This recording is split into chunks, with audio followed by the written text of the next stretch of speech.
우리는 뉴스를 만들지 않는다. 우리는 뉴스를 보도할 뿐이다. 미국의 저명한 저널리스트인 월터 크롱카이트가 한 말입니다. 이렇게 너무나도 뻔하고 당연해 보이는 이 말. 과연 대한민국 언론은 잘 지키고 있을까요? 과연 지키려는 노력을 하고 있을까요? 의도적으로 만들어지고 있는 수많은 뉴스 속에서 사실과 진실을 찾기 위해 시작된 정준이의 해시태그. 지금 시작해 보겠습니다.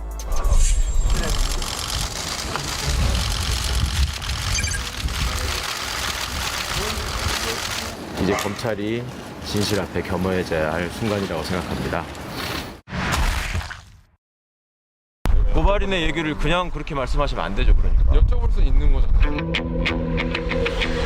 아니, 확인해 보시면 아니니까. 이건 입장의 문제가 아니라 팩트의 문제라니까.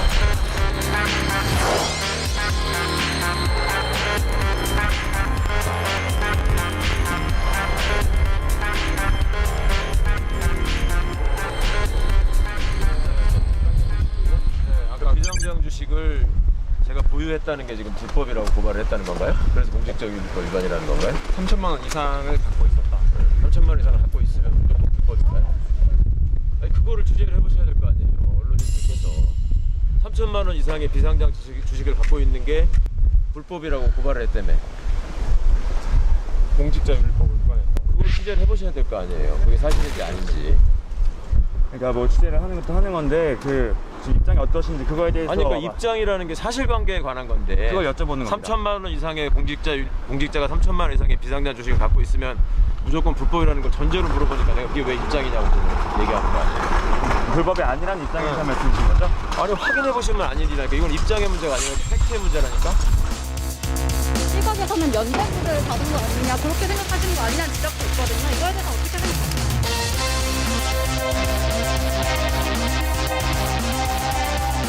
안녕하세요. 정준이 해시태그 정준입니다. 정준이 해시태그 거의 없답니다. 그대로 따라하기만 했는데 거의 없다 해시태그 뭐 이것도 괜찮을 것 같은데. 자, 오늘은 지난 한 주에 인터넷에 아주 뜨겁게 달궜던 영상인데요. 최강욱 당선자에 관련된 공판 취재기고요. 영상이 어떤 의미를 가지고 있는지 이 이야기 함께 나눠주실 분들 소개해드릴 텐데요. 먼저 어려운 법 이야기 아주 쉽게 설명해 주시는 우리의 친구 양지열 변호사님이시죠. 네, 안녕하세요.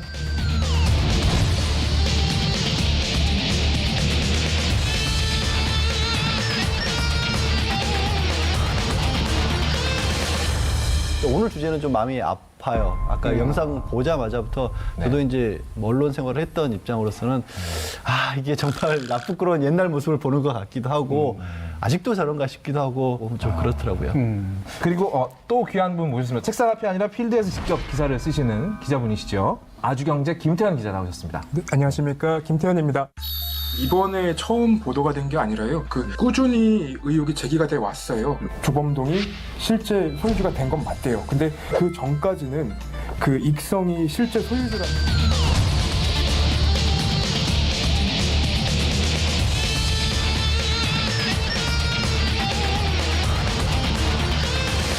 현장을 항상 생생하게 전달해 드리도록 노력하겠습니다. 네. 뭐 당선 뭐 그런 거 얘기하는 거예요. 자, 미디어 문고가 공개한 영상이 3일 만에 조회수 80만을 넘겼습니다. 그런 거 있지 않습니까? 짤방화가 돼서 여러 커뮤니티에서 지금 막 예. 돌고 있거든요. 예. 그렇다면 뭔가 보고 싶어 하는 걸 보여줬기 때문이 아닌가라는 생각이 드는데 교수님께서는 어떻게 생각하세요? 이 영상이 이렇게 핫한 이유가? 몇 가지 이유가 있는데 일단은 최강욱 당선자가 가지는 화제성이죠. 아무래도 최강욱 당선자가 여러 가지 이제 그 미디어 노출도 많으신 분이고, 그다음에 되게 시원한 이야기들 되게 많이 하시는 분이기 때문에 그 자체가 가지고 있는 이제 화제성이 되게 높았다라고 볼 수 있고요. 두 번째로는 이제 기사들을 많이 접했는데 최강욱 당선자에 관련된.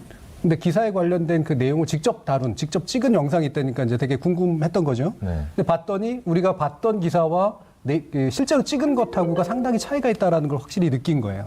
그러니까 이걸 이제 언급량이 굉장히 많아지면서 후속된 그런 영상의 소비가 되게 늘어났던 케이스라고 볼 수 있죠. 이 문제의 영상이 나왔던 시점이 이제 4월 21일인데요. 최광욱 당선인 첫 재판 뭐 이렇게 이제 신문들이 표현했습니다만 전 사실 이것도 좀 문제가 있는 표현이라는 생각이 드는데 기본적으로 당선인 신분으로 바른 재판이 아니기 때문에 다른 어떤 혐의에 관련된 것이죠. 그래서 혐의에 관련된 명확한 어떤 정의가 먼저 좀 필요할 것 같은데요. 양지열 변호사님 어떤 혐의였죠? 일단 그 최강욱 당선인 이제 당시 이제 공직기강 비서관 청와대에 있었고 그 이전에 법무법인의 변호사로 일을 할 때 조국 전 법무부 장관하고 개인적으로도 예전부터 인연이 있었고 그래서 조 전 장관의 아들이 고등학생 때 그곳에서 이제 체험 활동을 해보고 싶다라고 연락을 했고 거기서 체험 활동을 했다라는 인턴 확인서 결국 그 인턴 확인서를 써줬는데 검찰이 보기에는 사실은 그런 체험 활동을 제대로 하지 않았는데도 불구하고 인턴 확인서를 써줬기 때문에 이건 거짓말로 허위 인턴 확인서를 써준 거고 그래서 결국 그거를 가지고 이제 대학 입시에 활용했기 때문에 이 최 지금 당선인 같은 경우에도 업무방해, 대학의 입학 업무를 방해한 혐의를 받고 있다라고 재판에 넘겨졌는데 이제 그때 당시도 화제가 됐던 게 청와대 공직기강 비서관으로 있을 때 그리고 이제 검찰에 인사검증을 하던 시절에 검찰에 인사가 있던 날 소환 조사도 하지 않고 덜컥 재판에 넘겼던 그런 상황에서 그때 이미 한번 논란이 됐었고 말씀하신 것처럼 정확하게 지적하신 게 이 국회 당선된 거하고 아무 상관이 없는데 당선인 신분으로 첫 재판을 받는다라는 제목으로 많이 나갔죠. 네. 여기서 이제 그래서 또 한 가지 궁금한 게 결국은 이제 업무방해 혐의인데 기본이 되는 건 이제 사실관계 확인이 필요한 건 사문서 위조냐 아니냐. 사실 이 부분이잖아요. 그럼 사문서 위조로 기소가 될까? 이렇게 생각을 했는데 업무방해 혐의를 굳이 붙인 전 이유가 있을 거거든요. 아, 그거는 왜냐면요. 사문서 위조는 될 수가 없어요. 그러니까 말씀하신 것처럼 이게 변호사 시절에 한 거고 변호사는 뭐 공무원은 아니잖아요. 네. 그래서 공문서를 쓸 수 있는 사람은 아니고 결국 사문서만을 쓸 수가 있는데 사문서 같은 경우에는 위조가 안 되는 겁니다. 본인이 내용을 쓰면 양지열이라는 이름으로 어떤 문서를 써도 그건 위조라고 안 해요. 내용이 틀렸다고 할지라도 설령. 네. 그래서 자꾸 검찰에서도 이것도 이제 좀 허위 사문서라는 표현을 쓰는데 그 자체가 법적으로 틀린 용어예요. 그렇죠. 네. 그러니까 허위 사문서라고 쓰려면 뭐냐면 네. 이 거의 없다가 네. 제 이름을 도용해서 누군가에게 뭐 예를 들어서 성명서를 발표한다. 네. 아, 내가 봤었을 때는 뭐 검찰의 이번 기소 정말 훌륭하다. 아, 이거 최강욱 당선인 벌 받아야 된다. 그래놓고 변호사 양지열 이렇게 해서 거의 없다가 제 이름으로 그렇게 뭔가를 성명서를 내면 그게 사문서 위조가 되는 거죠. 이 부분이 그래서 굉장히 중요한 것 같아요. 많이 오해하시는 거죠. 그래서 사문서 위조가 법적으로 처벌이 안 되니까 돌려서 아 그러면 그걸 이용해서 대학에 들어갔으니까 업무방해다라고 기소를 한 거예요. 대학의 입학 업무를 방해했다는 네. 건가요? 그렇죠. 네. 그래서 나중에 이제 이게 아마 법리적 쟁점이 되는 것 같은데 업무방해 혐의라고 하는 것은 이제 기소를 만들어내기 위해서 상당히 고심한 이제 그런 케이스였던 것 같고 이 업무방해 혐의로 기소된 내용들을 가지고 지금은 이제 법정에서 법리 다툼이 벌어지고 있는 그런 상황이긴 합니다. 공판이 끝난 다음에도 기사가 많이 쏟아졌습니다. 근데 저희 김태현 기자님께서 쓰신 변호인의 공소 사실을 되묻는 검찰 촌극으로 끝난 최강욱 첫 재판이라는 제목을 다셨어요. 기소를 할 당시 상황부터 복기를 해봐야 돼요. 그러니까 이날 검찰 중간 간부 인사가 예정이 돼 있었는데 네. 이게 30분을 남겨놓고 기소가 진행이 됩니다. 근데 그 중간 간부 인사에는 윤석열 검찰총장의 최측근들이 대부분 지방으로 전보가 나는 그런 간부 인사였거든요. 네. 그 당시 문제가 됐던 이유는 공직기강 비서관이 이 검사들의 뭐 인사를 담당하는 그 자리였기 때문이죠. 근데 이제 실제로 이제 최강욱 당선자가 참고인 조사를 받지 않았잖아요. 네네. 그래서 검찰 공소장에는 10개월 동안 주 2회 16시간을 했다고 얘기를 했는데 검찰이 이 부분의 공소 사실을 특정하지 못한 겁니다. 그래서 변호인한테 물어봐서 이 사실을 확정해달라라고 얘기를 한 거죠. 그러니까 검찰이 재판정에서 자신이 공소한 내용을 가지고 공소 사실이 맞는지를 확인한다라는 게 이제 총국의 핵심 내용이고 한참 논쟁을 이제 벌인 이제 그 내용이 이제 기사 안에 나오잖아요.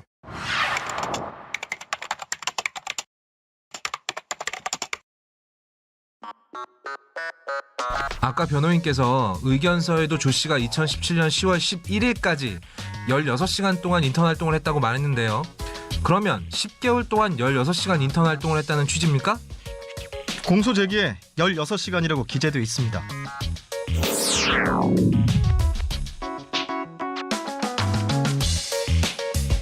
인턴 증명서에 그렇게 적혀 있다고 하는 거고 저희가 확인한 다른 서류에는 300시간이 넘게 기재가 되어 있는데 이게 오해를 하신 건지 정말 그렇게 주장하는 건지 취지를 좀 명확히 해주세요. 16시간이라고 강조를 하시길래 그런데 2주 동안 한 게 16시간이고 2018년 발급 확인서는 368시간 했다고 기재하고 있습니다.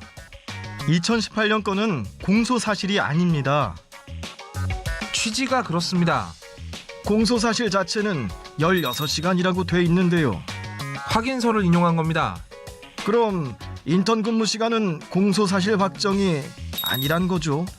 네, 10개월 동안 16시간 했다고 주장을 하시는 건지 그 부분을 좀 명확하게 해주셨으면 좋겠습니다.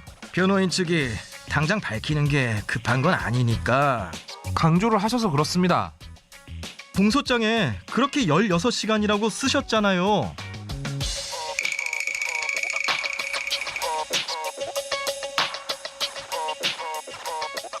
공소장의 내용을 검사가 모른다는 얘기는 스스로 전 수사를 다 안 했는데요라고 자백하는 거예요. 저 잘못했습니다라고 인정하는 그런 상황인데 그렇게 됐는데도 불구하고 이 기사 내용에 따르면 잘못을 인정한 게 아니라 아니 저 당신들이 이거를 정확하게 좀 분류를 해줘야 되는 거 아니냐 이런 역질문을 하니까 네? 라고 할 수밖에 뭐라고?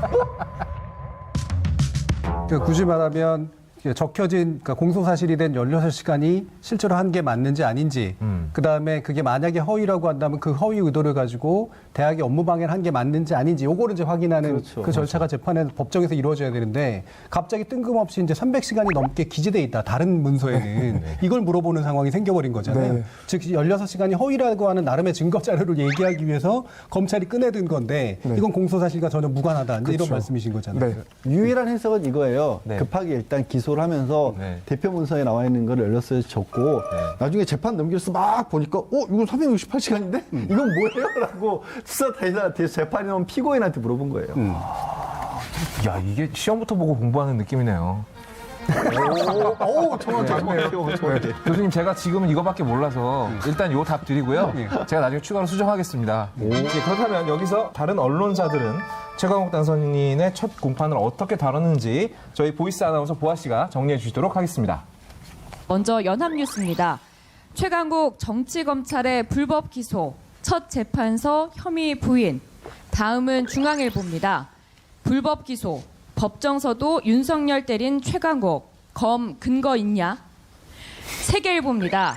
최강욱 조국 아들 인턴했다. 법정설 사람은 정치검사들. 마지막 문화일보입니다. 입학에 도움됐으면 최강욱 정경심에 문자 보냈는지 입증이 관건. 교수님, 이게 이제 제가 이 기사들을 일일이 찾아서 봤는데 약간 이간질 내지는 싸움을 중계하고 있다라는 느낌이 들었어요. 그냥 뭐 뭉뚱그려가지고 누구는 부인했고 검찰은 거기에 대해서 또 부인했고 이런 식의 기사가 넘쳐나는데 아니 그럼 가서 직접 보고 쓴 거지 않습니까? 이 기자들은? 저는 그나마 뭐 이간질이거나 아니면 양측의 주장을 제대로 비중 있게 전달이라도 했으면 그나마라도 나쁘지 않은 기사라고 생각을 해요. 근데 제목으로 뽑는 방식 그리고 핵심을 뽑는 방식이 이제 상당히 시각 차이가 김태현 기자님하고 차이가 나잖아요. 그렇죠. 김태현 기자님 같은 경우에는 핵심이 어쨌든 허위냐 아니냐를 증명하는 과정에서 공소사실 여부를 제대로 확인하지 못하는 검찰에 대해서 얘기했고 그게 이 재판 전반에 좀 촌극으로 만들었다라는 걸 핵심으로 본 거고 여기에 지금 인용돼 있는 기자들 같은 경우에는 대부분이 이제 최강욱이 검찰을 때리고 있다. 또 사실은 법정 안에서의 얘기보다는 법정 바깥에서의 얘기들에 훨씬 더 따옴표가 많이 들어가 있는 상태고 그나마 한 가지 문화일보가 그 입증이 관건이다 그러면서 이제 정경심에 문자를 보냈는지라고 하는 부분을 일부 걸어요. 이 부분 나중에도 얘기를 하겠지만 그나마라도 법정 안에서 약간 다툼이 됐었던 그런 부분에 대한 이야기가 들어간 게 그냥 문화일보 정도이고 기본적으로 그냥 사람의 그러니까 최강욱 지금 당선인이 검찰과 가지고 있는 태도 검찰에 대해 대단히 부정적인 태도를 가지고 있는 것을 부각시키는 그런 내용인데 이게 이제 공판의 핵심이었냐라고 볼 수가 있는 거죠. 사람들이 다 나름의 방식으로 이제 요약을 할 수 있는데 그 요약의 것은 주관들이 들어가는 거니까 상관이 없지만 그 요약이 과연 공판 과정에서 핵심하고 연결돼 있는지에 대해서 우리가 가치 판단을 좀 내릴 필요가 있다고 보거든요. 사실은 김태현 기자님은 다른 판단을 내리신 거잖아요. 그렇죠. 그러니까 저희가 신입 기자 교육을 받을 때 그 100명의 기자가 있으면 100개의 기사가 나와야 된다는 교육을 제대로 받습니다. 근데 요 근래 보면은 그 마치 조국 일가 사태, 그 조국 일가와 관련이 돼 있는 기사들은 뭔가 공격적이에요. 그리고 하나의 기사가 나오고 나면 그 뒤에 똑같은 기사가 수백 개가 나옵니다. 그래서 기사를 쓰고 나면은 매번 좀 자아성찰을 해요. 그러니까 나만 틀리게 쓴 건가? 그러니까 다르게 쓴 게 아니라 나만 틀린 건가라는 생각을 좀 그럴 수 합니다. 있죠. 네. 그래서 기사에서도 치열한 공방이라고 했는데 사실은 그 변호인 측이 좀 약간 실소를 이제 좀 약간 웃으면서 얘기를 하고요. 네. 검찰은 당황한 듯이 얘기를 해요. 치열한 공방이라고 볼 수 없습니다. 예. 근데 누군가 치열한 공방이라고 봤을 수는 있죠. 그러니까 그 검찰과 변호인이 뭐 대립을 하고 있으니까. 하지만 저는 요 입장에는 조금 동의할 수 없습니다. 네. 김태현 기자 얘기한 게 100명이 보면 100명이 다르게 나올 수밖에 없는 게 네. 기자가 기사를 쓴다는 것은 현상 그대로를 그냥 그대로 옮기는 건 아니잖아요. 그렇죠. 각자 자기 머릿속에서 나름대로의 어떤 일종의 스토리, 뭐 그런 일본어지만 기자들 세계에서는 야마라고 하는 부분들이 각자 다르게 잡혀야 되는 게 맞는데 이거는 해석할 수 있는 유일한 길은 야마가 나머지 90%의 기자들에겐 잡혀 있다. 이쪽을 바라보고 이쪽에 눈에 들어오는 것만은 쓰도록 딱 정해져 있기 때문에 다른 쪽에 나온 얘기들은 그냥 안 들리거나 의도적으로 누락하는 거예요. 그리고 김태훈 기자는 사실 저는 별로 이렇게 칭찬을 드리고 싶은데 칭찬을 드리기가 좀 애매한 게 뭐냐면 그냥 이분은 있는 그대로를 한 거예요. 남들이 막 안 하는 거 어렵게 찾아하는 게 아니라 법정에서 다 흘러나오는 얘기들인데 누구나 어느 정도의 상식을 가진 사람이 들으면 아 이런 일이 벌어지고 있구나 라는 걸 다 알 수 있는데 나머지 안 하니까 그냥 본인이 한다는 이유로 굉장히 특별한 사람이 되는 거예요. 뭐지? 아니 근데 평범함을 지키는 것도 특별한 일일 수 있죠. 그렇죠. 네. 그러니까 그게 지금 안 된다는 게 되게 중요한 문제인데 그렇죠. 공소가 나왔고 그러니까 기소가 됐고 그다음에 재판이 벌어진다라는 건 그때부터는 이제 키가 변호인한테 넘어가는 거잖아요. 변호인이 얼마나 기소 사실에 대해서 효과적으로 방어하거나 반론을 펼치는가. 사실 거기에 이제 새로움을 더하는 그런 요소인데 만약에 방어를 잘 못하면 새로운 게 없는 거고 방어를 하고 있으면 그 새로움이 이제 부과되는 거잖아요. 이게 이제 바로 뉴스 가치인데 기자들이 뉴스 가치를 위반하고 있다는 얘기거든요. 네. 새로움이라는 것 자체를 위반하고 있다는 거예요. 검찰의 말을 반복하고 있고. 그럼 왜 그럴까? 게다가 대다수가 왜 비슷할까? 몇 가지 혐의를 들 수 있는데 일단 한 가지는 편향이에요. 그러니까 검찰의 것을 훨씬 더 믿고 검찰의 것이 옳다라고 입증하고 싶은 심리가 작동하는 것. 또 한 가지는 이제 데스크의 방향성입니다. 데스크가 취재를 그렇게 하라라고 정해놨을 수가 있어요. 세 번째는 저는 튜닝의 혐의도 좀 있다고 봐요. 그러니까 이를테면 검찰 취재단이나 기자단이 가지고 있는 폐쇄적 특성상 뭔가 이렇게 같이 의식을 공유하고 있는 측면도 있지만 기사의 방향을 잡는데 서로 의식적, 무의식적으로 교통하고 있을 가능성이 상당히 있다는 거죠. 실제로 그런 이야기들 많이 있거든요. 뒤에서 이제 나와서 기사의 방향을 잡는다고 흔히 얘기하는데 메이저 기자들이, 언론사의 기사들이 이러이러한 방향이면 괜찮겠네라고 하는 얘기들이 나오면 마이너들이 사실 약간 쫓아가는 그런 경향이 분명히 있거든요. 그래야지 올라타기 효과가 가능하기 때문에. 그래서 저는 이 세 가지 혐의를 다 갔는데 이 세 가지 혐의가 입증이 되는 건 아니긴 하겠습니다만 그렇지 않으면 왜 나머지 90%가 이렇게 똑같은 이야기들을 할까라고 하는 데 대해서 다른 더 좋은 답이 있었으면 좋겠어요. 근데 본인 말씀이 항상 그렇지만 맞는 것 같아요. 저는 그래서 늘 주장하지만 이제 법조 기자라고 얘기를 하는데 법조 3륜이라고 있는데 그중에 왜 검찰만 가지고 하는지 모르겠어요. 그러니까 이건 검찰 기자예요. 정확히 말하면 법조 기자라기보다는 그리고 법조 취재가 아니라 검찰 취재인 경우들이 훨씬 대부분인 것 같다라는 생각을 하거든요. 김태현 기자님은 이런 법조 취재를 하시면서 이렇게 뭔가 이렇게 되게 검찰 위주의 어떤 분위기, 그 다음에 다른 기자들과 스스로가 좀 다른 것 같다라고 하는 어떤 따라가는 느낌? 뭐 이런 거 같은 거 있지 않으셨어요? 그러니까 처음에는 사실은 검찰에서 나오는 정보는 저희가 어떻게 알 수가 없어요. 왜냐하면 이제 피의사실 공표가 금지되면서 그 검찰 내부에서 나오는 내용은 저희가 전화를 해서 물어봐도 어느 정도 설명을 해주는 선에서 그냥 보도가 된 선에서만 끝나요. 근데 이제 재판에 넘어왔잖아요. 이게 제가 뭐 특별하다는 게 아니라 원래는 재판이 진행되는 과정에서도 여기에 증거라든가 검찰의 주장 그리고 변호인의 주장이 맞는지 틀린지는 계속 취재를 해야 돼요. 근데 얼마 전에 지난해 9월 7일 SBS 보도가 틀렸다는 주장이 양쪽에서 나왔어요. 검찰 쪽도 말했고 변호인 쪽도 말했어요. PC 파일 말씀하시는 PC 직인 파일. 거기 기사는 검찰이 확인했다라고 기사가 나옵니다. 근데 저희가 동양대에 확인을 했어요. 그 9월 7일 이전에 그러니까 연구실 컴퓨터에는 그런 직인 파일이나 어떤 증거가 될 만한 게 나오지 않았다라는 확인을 받았거든요. 이미. 예, 그래서 저희가 며칠 뒤에 기사를 작성을 했습니다. 일단 그래서 재판이 진행되는 과정에서도 계속 사실 확인을 하는 거고 예. 저희가 뭐 양지열 변호사님이 얘기해 주신 것처럼 앉아서 요거만 쓰는 게 아니라 밖에서 확인도 계속 합니다. 그렇게. 근데 여기서 이제 중요한 얘기를 하셨는데 그렇게 약간 이게 뭐가 되냐면 김태훈 기자는 앞으로 이제 검찰 취재하기 참 힘들 거예요.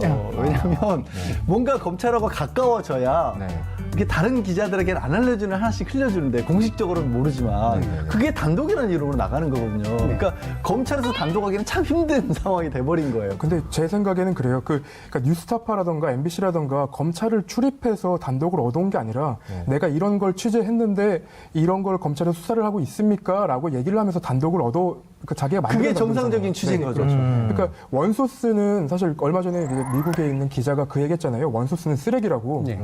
그러니까 내가 갖고 있는 취재 결과물과 그 검찰의 발언 그리고 변호인 혹은 그 피해자들을 그 취재하면서 얻어오는 결과물을 가지고 전체적인 그림을 그려서 단독을 만들어내는 거지 검찰에서만 받아갖고 단독을 내는 거는 뭐 좋지만 단독을 내면 좋지만 네 저는 좀 생각 없습니다.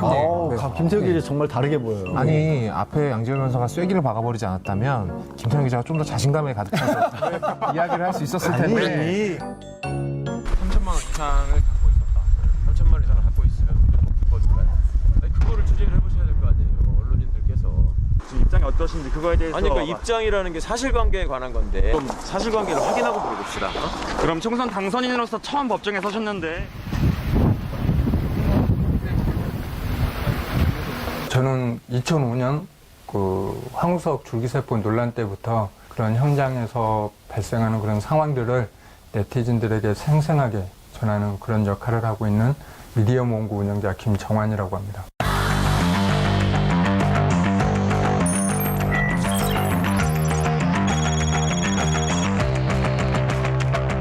댓글이 10,000개가 넘었더라고요. 근데 거의 다 이제 그 기자들의 수준을 이제 질타하는 그 언론인에 대한 그 네티즌들의 불신이 어느 정도인지를 이 그 영상을 통해서 이제 보여줬다고 생각해요. 그 확인을 해야 되잖아요. 그 현안에 대해서 그 보도 자료나 고발 내용이 그게 사실이냐 그런 전제로 이제 질문하고 언론인들의 그런 일종의 한심한 모습이죠.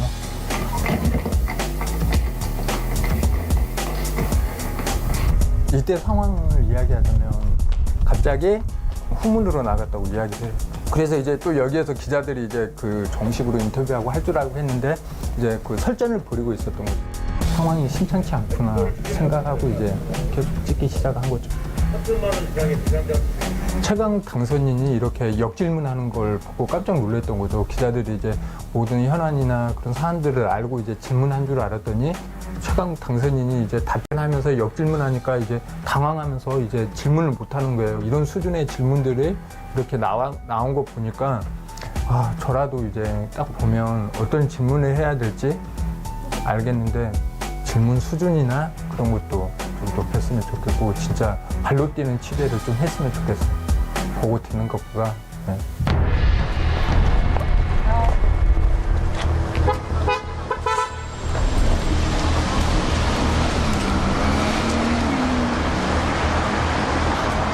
제가 딱 찍으면서 보니까 뭐 특별히 태도를 문제 삼을 그런 만한 그건 없었던 것 같은데 그런 심리 같은 것도 있는 것 같아요. 감히 우리를 어떻게 하는 그런 심리로 인해 가지고 일종의 그런 화풀이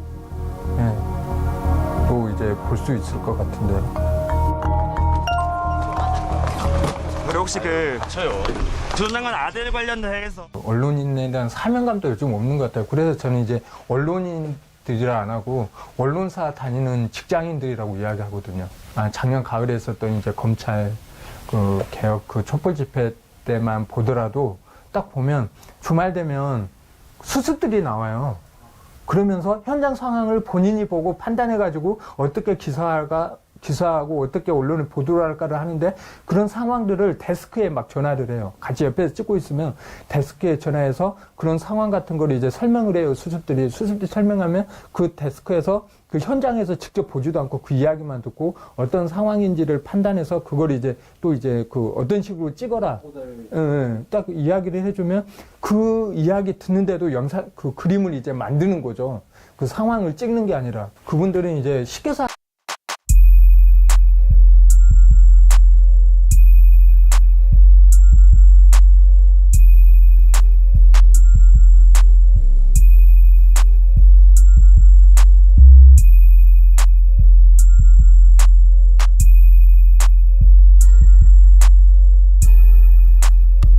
이게 바로 이런 거죠. 우리 해시태그가 자주 하려고 하는 게 이제 취재를 취재하다인데 취재하는 과정에 고스란히 이제 노출된 이제 그런 상태라고 볼 수 있죠. 보통의 경우는 인터뷰에서 특정 장면만 따가지고 기사화시키거나 영상이 나가는데 그 전체 장면이 이제 녹화가 된 거고 그게 이제 보여진 형태였기 때문에 상당히 특이했다라고 볼 수가 있는데요.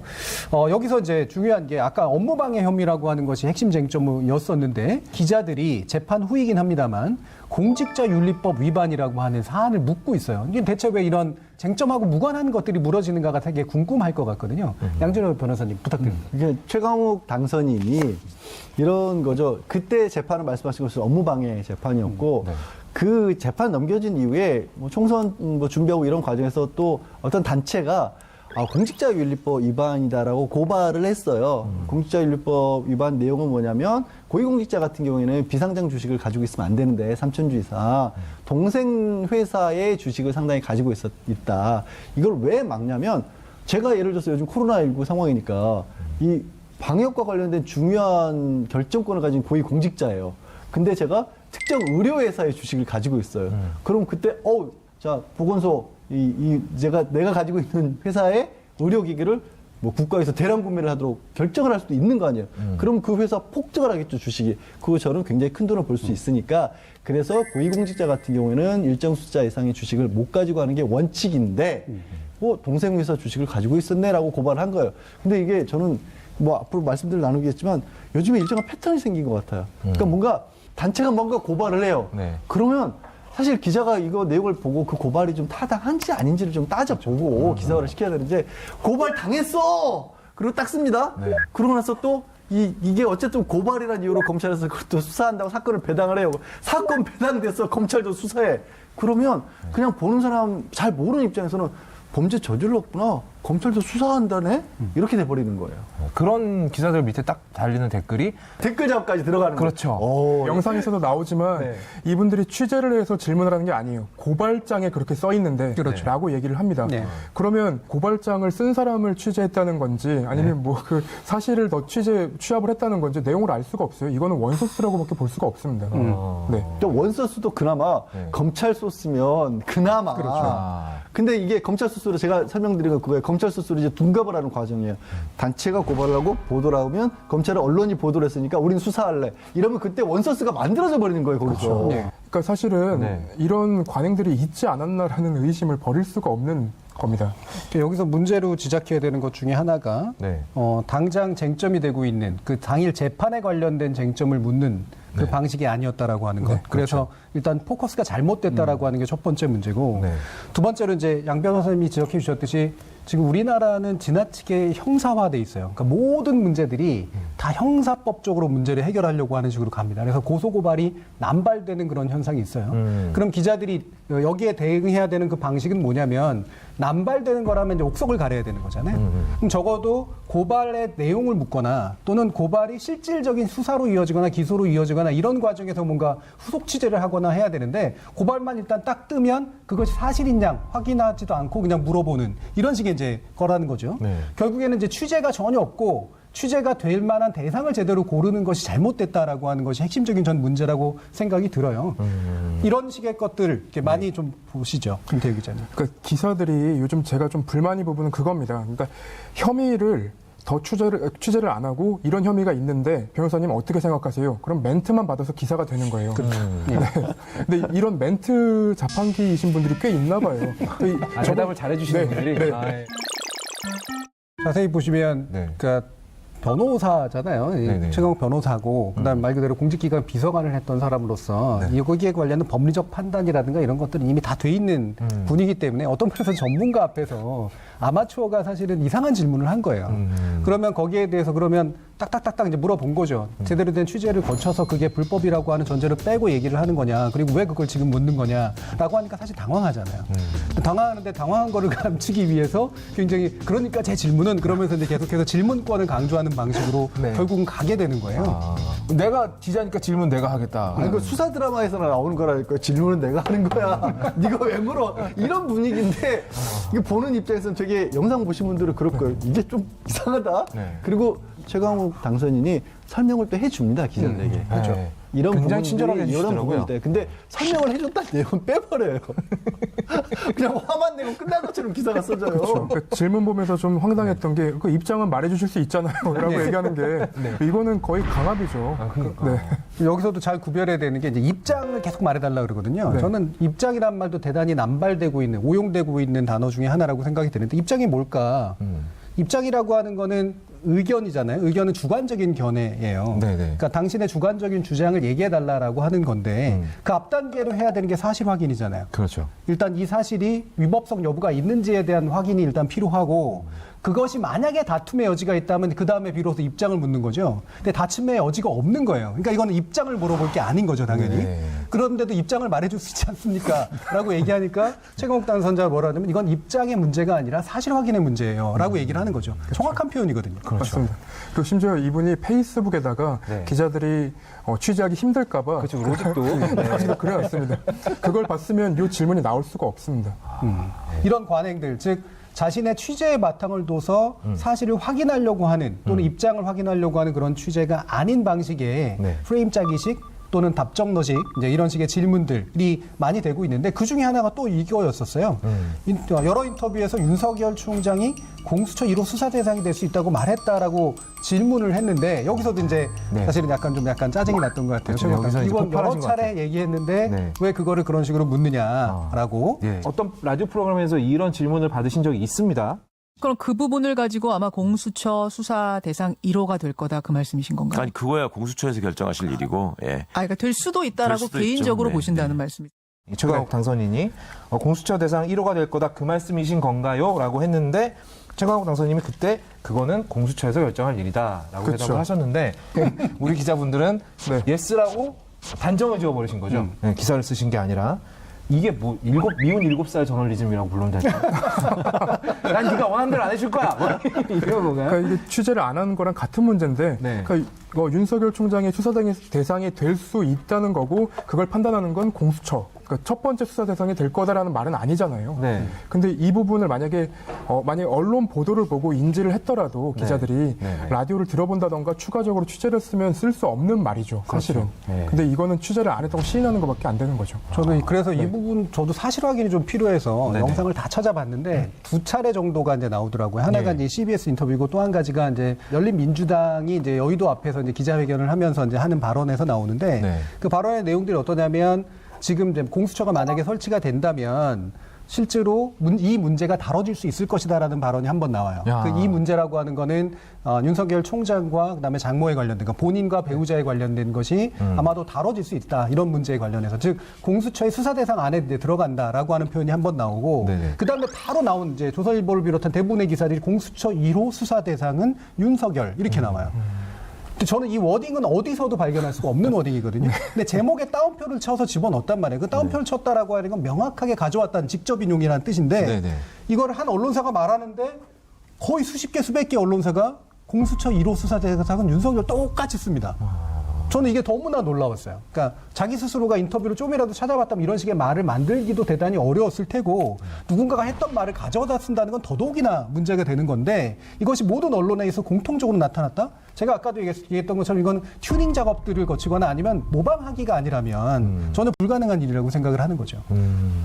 마치 바이러스가 퍼지듯이 똑같은 기사들이 막 네. 그러니까 저는 실제로 카피성 기사들이 되게 많다라고 느낀 게 바로 이런 케이스였는데 네. 어떤 메이저 언론사가 그걸 딱 해서 이제 치면 그 말이 실제 했는지 안 했는지랑 상관없이 다 같이 씁니다. 그러면 100개 이상의 언론사가 그런 식으로 쓰게 되면 이건 사실이 되어버리거든요. 그 순간부터는. 그래서 이렇게 이제 우리가 두 개에 걸쳐가지고 지적한 이 영상 안에서 나오는 그 언론의 어떤 상당히 관습적인 문제들을 좀 안타깝게 얘기를 하고 있는데도 언론은 사실 이 부분에 있어서 그 물러설 기미가 잘 안 보입니다. 오히려 이제 그 내용을 보면 최강욱 당선인의 태도 논란을 이제 부각시키고 있는데요. 보이스 아나운서 보아가 이 내용 정리했습니다. 네, 최강욱 당선인의 공판 후 태도 관련 기사입니다. 먼저 세계일보입니다. 첫 재판날 검찰의 버럭한 최강욱, 이미 시민 심판 이루어져 기사에서 2018년부터 재산을 다 공개했는데 입장까지 묻느냐고 따지듯이 되물었다. 다음은 조선일보입니다. 첫 재판 나온 최강욱, 윤석열의 불법 기소, 시민 심판 이루어졌다 기사에서 재판이 끝난 뒤 최 당선자는 기자들과 취재를 제대로 하라며 말다툼을 하기도 했다. 마지막 SBS입니다. 최강욱 재판, 조국 아들 인턴했다 대 유죄 증거 공개 기사에서 투기자본 감시센터가 고발한 사건에 대해서도 불쾌감을 드러내며 의혹을 부인했습니다. 라고 다루고 있습니다. 자, 이렇게 이런 기사들을 보면 아마 영상을 보신 분들은 대단히 황당할 거예요. 이 상황을 요약한 말로 이게 적당해?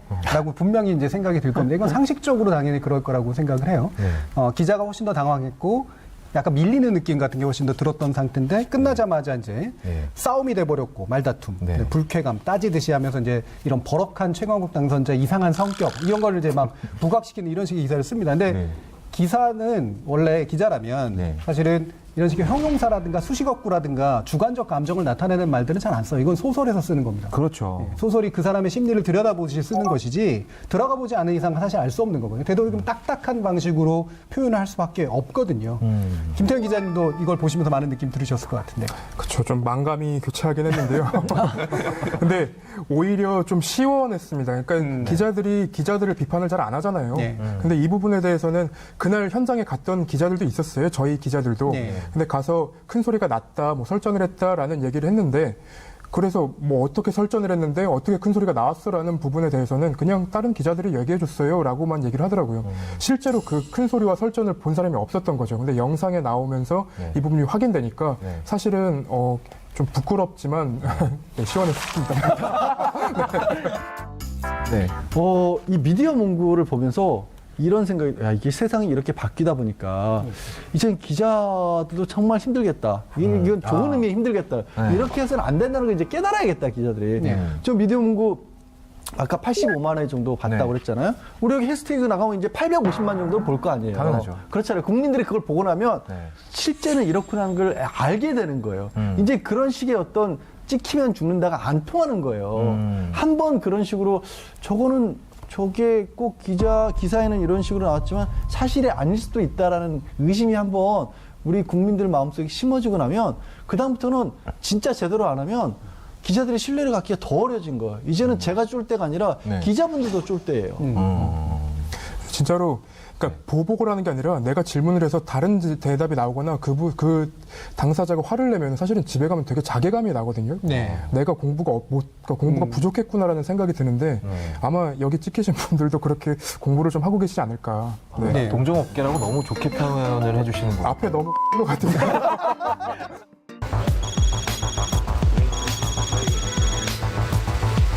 안녕하세요. 저 때문에 오신 거예요? 저 질문 좀 드리고 싶은데 조국 전 장관 아들 입학에 도움 될 거 알고 인턴 증명서 발급해 주신 거 맞나요?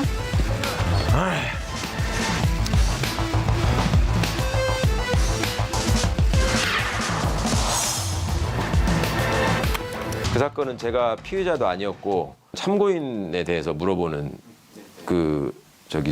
진술서 양식이 왔던 거고 지나치게 필요 없는 질문들이 반복되고 있어서 이거를 이대로 써주는 거는 서로 간의 시간 낭비다. 그러면 그 두 사람이 만날 수가 없었고 저쪽에서 내가 그 사람들을 연결시켜줬다라고 하는 시간이나 장소에 제가 있지 않았다라는 것만 입증되면 되는 거 아니에요.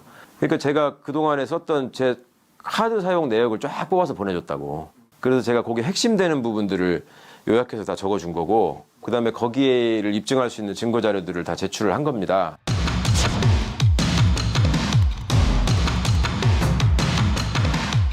여러 인터뷰에서 이상민 씨가 보고 얘기하신 거는 이러라고 얘기한 적이 없다고 수십 번도 넘게 얘기했습니다. 공개된 자리에서. 제발 좀 사실관계를 확인하고 물어봅시다. 아니라고 말씀하셨음에도 불구하고 계속 그런 식으로 얘기를 하잖아요. 왜 그렇게 하는 걸까요, 언론들이? 그걸 제가 어떻게 알아요? 저 진짜 이상하게 생각해요. 그거를 정말 제가 수십 번도 더, 그것도 공개된 자리에서 얘기하고 방송에 나가서도 얘기하고 심지어 백분 토론하는데 사회자가 그 얘기를 또 하더라고. 그래서 야, 내가 그거 생방송만 아니었으면 당신도 그러냐, 내가 그럴 뻔했는데 그때 그만큼 했으면 됐지. 이번에 그 따라붙는 기자들이 또 그러더라고. 와, 그래서 제가 이 언론이 제목 장사를 하는 게 이렇게 무섭구나 하는 거를 제가 다시 한번 느꼈고요. 언론은 진실에 관심이 있는 게 아니라 자기들이 원하는 사실을 말해주는 거가 훨씬 더 이 사람들한테는 필요하고, 그렇게 말하지 않으면 어떻게든지 꿰어 맞춰서라도 본인들의 입장, 본인들의 시각을 독자들에게 강요하려고 하는구나. 그러니까 생각보다 많은 분들이 와서 뭐 엄청나게 진을 치고 계시길래 딱 보는 순간 이분들은 뭘 알고 싶어서 여기 왔을까? 이분들이 나한테서 얻고자 하는 게 뭘까?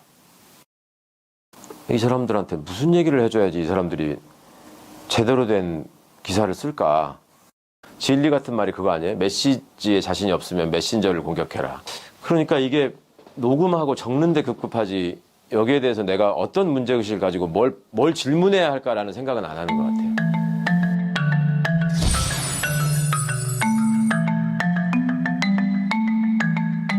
국민들이 원하는 거는 단순해요. 그냥 이 사건에 관한 팩트를 일단 기본적으로 확인을 해달라. 그 다음에 그 팩트를 전제로 언론사의 입장을 솔직하게 전해라.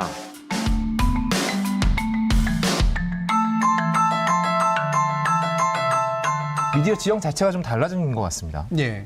그러니까 이게 상당히 중요한, 저널리즘적으로 굉장히 중요한 의미가 있는 그런 사건이 될 수밖에 없는데요. 그러니까 저는 그걸 취재 특권이라고 부르는데, 현재 유일하게 남은 저널리즘의 힘은 취재를 혼자만 독점할 수 있다라고 하는 측면이에요.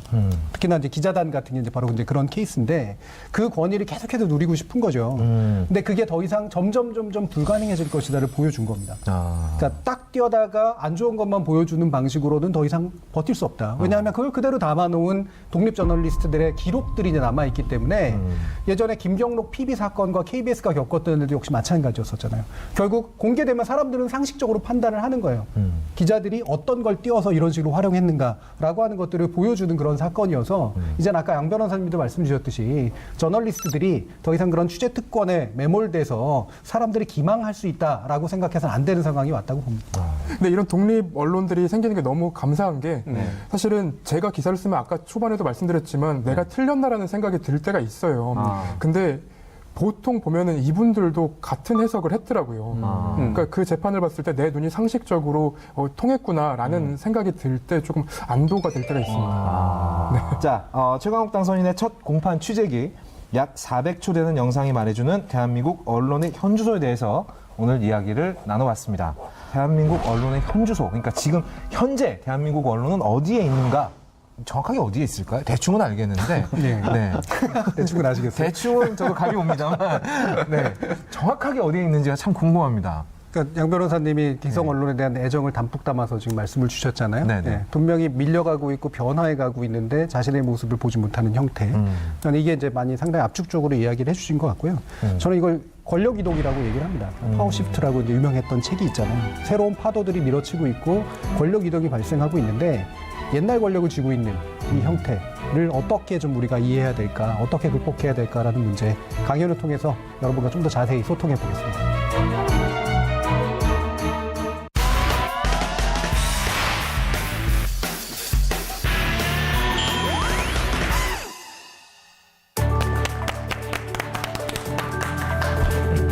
오늘은 검찰과 언론, 이 닮은 꼴 권력의 운명은 이라고 하는 주제를 잡고 한번 이야기를 나눠보려고 합니다. 제가 이제 권력이란 말을 썼는데, 권력 뭐라고 정의하겠어요, 멜로 키치님? 권력 말 그대로 힘. 네. 잘 쓰면 정말 좋은 거고, 잘 못 쓴다면 정말 누군가에게 가장 큰 상처가 될 수 있는 힘이 되지 않을까라고 생각합니다. 잘 쓰면, 그리고 잘못 쓰면, 그러니까 오용하면 또는 제대로 선용하면인데, 좋은 방향으로 쓰이든 나쁜 방향으로 쓰이든 사실은 그 힘은 누군가가 주어준 겁니다. 혼자서 만들어낸 게 아니에요. 권력이라고 하는 거는 자기 것이 아니라 누군가가 준 겁니다. 위임했거나 준 거예요. 그죠? 예를 들면 우리가 공권력이라고 부르는 공권력이라고 하는데 경찰에게만 총이 주어지잖아요. 군대에게도 물론 주어지지만 그죠? 폭력을 독점하죠. 그 다음에 수갑도 채울 수 있고요. 왜? 그들에게 우리의 안전을 맡겼으니까. 자, 공권력은 어떻게 만들어지죠? 근데 어느 순간 태어났더니 경찰이고 어느 순간 태어났더니 총 차고 나왔고 이런 거 아니잖아요. 법이라고 하는 형태로 공식화시켜 준 거예요. 그거는 민중으로부터 나오는 힘이고 법으로 정해진 힘이라고 볼 수가 있습니다. 자, 이런 권력이라고 하는 얘기를 제가 또 길게 얘기한 이유는 검찰도 상당히 중요한 권력이고요. 언론도 굉장히 중요한 권력이기 때문이에요. 검찰과 언론은 묘하게도 유사한 종류의 1차원적, 2차원적, 3차원적 권력을 가지고 있어요. 강제적으로 수사하거나 물어볼 수 있고, 두 번째로 그걸 가지고 기사화하거나 기소를 함으로써 죄를 물을 수가 있고, 결과적으로 사람들이 올바르다라고 생각하게 만들죠. 자, 그러면 이와 같은 검찰과 언론은 왜 이런 동형성을 가지게 됐을까? 모든 나라가 다 이럴까? 사실은 그렇지만은 않습니다. 이 두 가지 서로 다른 종류의 존재들이 비슷한 종류의 권력들을 가지게 된 건 민주화라고 하는 독특한 경험에 기반을 두고 있습니다. 제가 왜 민주화라고 하는 걸 되게 중요한 역사적 기원이라고 얘기를 할까? 민주주의 이전까지만 해도요, 검찰도 언론도 별다른 권력기관이 아니었습니다. 여러분들의 생각 속은 되게 다를 수도 있어요. 옛날에 검찰 안 그랬나? 언론 옛날에도 힘이 있지 않았나? 물론 일반인보다 힘이 있었겠죠. 거업님, 영화 1987 딱 기억나지 않습니까?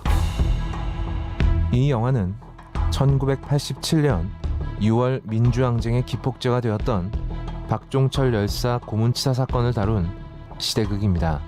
한 번쯤 들어봤을 법한 책상을 탁 하고 치니 억 하고 죽었다 라는 대사가 탄생한 바로 그 사건입니다. 감추려는 권력과 밝히려는 검찰, 그리고 한 사람의 죽음으로 시작된 시대의 변화, 영화 1987입니다. 이 사람이 그냥 죽었을 리가 없다라고 하는 의심을 하고 있던 상태에서 이게 고문에 의한 죽음일 수 있다라고 하는 것들을 캐치해서 달려가서 공중전화 붙잡고 본사에 얘기를 한 겁니다. 그때 언론들 모습 너무나 멋있어 보이지 않았어요? 근데 그것을 흘려준 게 누구죠? 검사입니다. 네. 예. 사실은 그 당시만 해도 검찰은 우리나라에서 그렇게 대한민국에서 그렇게 강한 권력이 아니었었어요. 약간의 형식적인 권력이었죠. 왜? 그 당시 우리나라는 재판이 중요하지 않았거든요. 검찰 권력 자체가 법이 돌아가야지 뭔가 힘이 생기는데요. 근데 그 힘이 없었던 상태입니다. 그러니까 그 당시 검찰이 그와 같은, 경찰에 대해서 그와 같은 반응을 보였던 이유 뭘까? 상당 부분 권력의 변방에서 있었던 것에 대한 일종의 약간 자괴감 같은 것들이 있었던 거죠. 정의감도 물론 있었을 테고요. 그죠? 그 다음에 언론도 역시 마찬가지였었습니다. 언론이 그렇게까지 힘이 셌겠어요? 보도 지침 나와 있고 보도 못하게 하고 이러는데 바로 민주화를 이끌어냈던 이 검찰이 흘려주고 언론이 이걸 받아 써줘서 결국은 거대 권력을 침몰시켰던 그 장면, 이게 바로 우리나라 검찰과 우리나라 언론의 좋은 기억이에요. 내가 민주화를 위해서 기여했어 라고 생각하는, 그죠? 나는 정의로운 존재야 라고 하는 그 기억입니다. 아주 좋은 기억이에요. 영웅적인 기억이죠. 이 이후로 실제로 민주주의가 진척이 되고 검찰과 언론은 아주 빠르게 권력을 획득하기 시작을 했습니다. 왜? 법이 활성화되니까. 그죠? 그 다음에 언론이라고 하는 존재가 이제 정보를 막 이제 얻어가면서 그걸로 대통령 후보도 막 좌지우지하고 국회의원 정도는 날려버릴 수 있고 장관 청문회에서 날려버릴 수 있는 힘을 가지게 된 겁니다. 현재 검찰과 현재 언론이 이와 같은 힘을 가지게 된 가장 중요한 이유는 민주화예요. 그래서 민주주의를 이끌어낼 때 약간의 기여가 있었고 그 민주주의 덕분에, 법치주의 덕분에 검찰과 언론의 힘이 이렇게 갑자기 강해지게 된 겁니다. 이 과정에서 검찰과 언론은 같이 플레이를 하면서 같이 힘을 키워나갔어요. 이게 검찰과 언론에게 아주 못된 관습을 남겼다는 겁니다. 제가 왜 못됐다라고 얘기하냐면 스스로는 올바르다라고 생각하기 때문인 거예요. 자기들은 올바른 일을 하고 있고 권력자를 공격하고 권력자를 끌어내린다라고 하는 그런 정당성에 언론과 검찰은 얽매여 있다라는 겁니다. 민주주의를 만들어냈던 그 기억을 억지로 얽매여 두고 있다라는 겁니다. 실제로는 잘못 사용되는 권력들이 굉장히 많고 검찰과 연관된 거는 기소하지도 않고 자기 언론인들하고 연관된 것들은 기사로 쓰지도 않으면서 그렇죠? 이와 같은 권력을 오용해 왔음에도 불구하고 스스로를 자꾸 선용하고 있는 권력이라고 보여주고 싶어하고 착각하고 있다는 겁니다. 자, 이제 이야기를 정리하면서 권력 이동이라는 말을 하려고 합니다. 엘빈 토플러라는 미국의 미래학자가 1970년대 했던 얘기입니다. 산업자본의 힘, 공장의 힘이 점점 물러나고 금융과 정보의 힘이 점점 득세를 하는 새로운 물결이 불어닥치고 있고 바로 권력 이동이 발생하고 있다. 역사는 그렇게 바뀌어왔다. 이렇게 얘기합니다. 우리 아까 독립 저널리스트 얘기했었죠. 미디어 환경 변화를 얘기했습니다. 이게 바로 권력 이동의 징후입니다. 권력은요, 붕괴되거나 이동해요. 그 전에 나타나는 방식이 분산입니다. 사전 단계에 나타나는 게 권력이 흩어지기 시작을 해요. 독점되지 않고 흩어지는 상태가 나타나요. 이게 바로 권력이 붕괴하지 않고 효율적으로 개혁하는 방법입니다. 권력을 나눠 갖는 거죠. 그렇죠? 왕의 권력을 입법, 행정, 사법들이 나눠 가졌듯이 그렇죠? 그 다음에 우리가 공수처 설치라든가 이런 것들을 그렇게 얘기했던 이유가 바로 뭐냐면 수사권과 기소 독점권을 가지고 있는 이 검찰의 비대한 힘을 줄여서 기능적으로 나눠보자 라고 하는 것이 바로 권력 분산의 의미입니다. 언론의 권력 분산이 이미 이루어지고 있어요. 기성 언론들 스스로가 모를 뿐입니다. 어쩌면 알면서도 모른 척하고 있을지도 모르겠습니다. 권력 분산을 제대로 이루면 다양성이 만들어지고 견제와 균형이 만들어집니다. 이 권력 분산을 거부하면 그러나 어떻게 될까요? 붕괴하고 이동이 일어나게 됩니다. 과거에 독재 정부가 무너졌던 이유는 권력 분산을 거부했기 때문이에요. 국민들에게 권력을 돌려주길 거부했기 때문이죠. 입법 권력이나 행정 권력을 나눠 갖지 않으려고 했기 때문이에요. 붕괴했죠. 그리고선 이동했습니다. 지금의 검찰 권력, 지금의 언론 권력은 자신들이 가지고 있는 이 한 줌도 안 되는 사실은 민주화 이후로 한 40년간 형성됐던 좀 특이한 종류의 권력을 이제는 분산이 이미 일어나고 있는데 그걸 거부하고 저항하면 붕괴할 수밖에 없습니다. 그리고 이동하겠죠, 어딘가로. 시민에게 이동하던 자본에게 이동하던. 지금의 검찰과 지금의 언론에게 우리가 개혁을 얘기하는 이유가 바로 여기에 있습니다. 역사적인 경험으로 바탕에 보면 권력은 분산된 상태로 가는 것이 훨씬 더 타당하고 개혁이라고 하는 것은 개혁의 주체가 스스로 권력을 이양시키지 않으면 권력이 개혁의 대상이 됨으로써 붕괴해버리고 맙니다. 우리는 억지로 언론을 뜯어고치고 억지로 검찰을 뜯어고치자고 얘기하지 않습니다. 스스로가 개혁의 주체가 돼서 권력을 나누고 권력의 잘못된 것들을 바꿔나가는 작업에 동참하기 바랍니다. 그렇지 않으면 개혁의 대상이 되버립니다.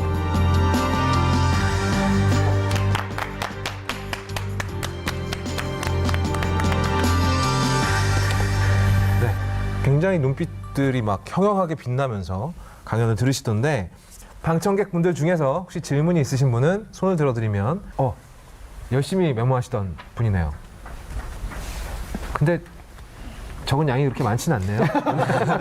열심히 들었어요. 아, 예, 알겠습니다. 자, 질문하시죠. 강의 너무 잘 들었고요. 저 네. 정말 단순한 질문 해도 될까요? 예. 아까 그 언론은 이렇게 방송이나 기사를 이렇게 배포할 수 있는 권력이 있다고 하셨는데 제가 지금까지 봤을 때 언론이 다 100% 정확한 정보는 아니더라고요. 그래서 이렇게 잘못된 정보를 이렇게 배포했을 때 받는 처벌 같은 게 있는지 궁금했어요. 예, 바로 이제 권력이 견제되고 그다음에 오용됐을 때 그걸 막을 장치가 있느냐라고 하는 거잖아요. 자, 이 부분이 되게 중요한데 민주화 이후로 차라리 기성, 공권력은 견제 장치나 법적인 어떤 처벌의 장치들이 있어요. 언론은 생각보다 그게 없습니다. 기껏해 어떤 게 있냐면 명예훼손에 관련된 법률이 있어요. 그래서 어떤 누군가의 명예를 고의적으로 허위로 훼손했을 경우에 형법적인 처벌을 받거나 민사적인 소송의 대상이 되는 경우는 있거든요. 우리나라에서 이 명예훼손 가지고 많은 소송들이 있는데 사실은 생각보다 언론에게 그렇게 불리하지 않게 보통 결론이 납니다. 왜냐하면 언론의 자유를 좀 침해하는 경향이 충분히 있을 수가 있기 때문에 그래요. 언론 자유라고 하는 그런 어떤 가치를 상당히 민주주의 국가들은 중시하기 때문에 언론사에 대해서는 강한 처벌을 되도록이면 잘 안 하려고 하는 그런 경향이 아직까지는 있죠. 네, 어떻게 대답이 되셨나요? 네. 멜로키친 오늘 연주하실 곡을 제가 제목을 봤는데 굉장히 도발적이에요. 네. 자, 오늘도 새로운 곡을 만들어 왔다고. 즉흥 연주를 이번에 좀 준비를 했는데요. 테마만 딱 정해놓고 네. 계속 바뀝니다. 아. 네. 저도 지금 제가 뭘 할지 몰라요. 이야. 즉흥곡을 준비를 해왔다는 건 작곡에 지쳤다.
TBS